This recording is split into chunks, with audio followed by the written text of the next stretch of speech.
Thanks, John. And to pick over the contents of the Murdoch letters now, our Home Affairs correspondent, Andy Davies, is with me. So give us your reaction. Well, I mean, very striking letters. The fact that he's actually written them is intriguing in itself. The big question after the publication of the tapes was, would Murdoch be recalled to Parliament? And it looks as if, in principle, he said yes. Now, I'm sure there'll be arguments over when he'll come back to Parliament, but there was drama last time.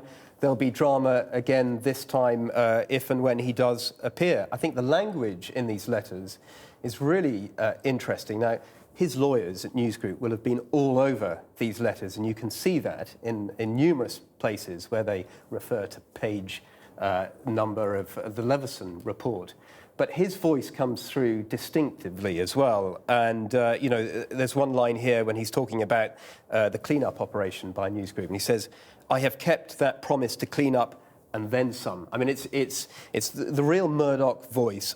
It's emotive at times. He talks about the painful journey that the company's been on.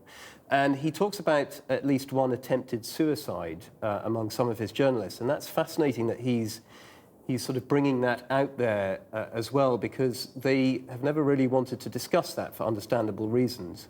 So I think he and I think News Group are out of their comfort zone very much here. Well, that real Murdoch voice that you spoke about takes a very different tone when it comes to illegal payments to public officials, doesn't it? Well, as you would have heard in the tapes, I mean, he was talking about an inquiry into this very subject, which he dismissed with apparent contempt as an inquiry into next to nothing.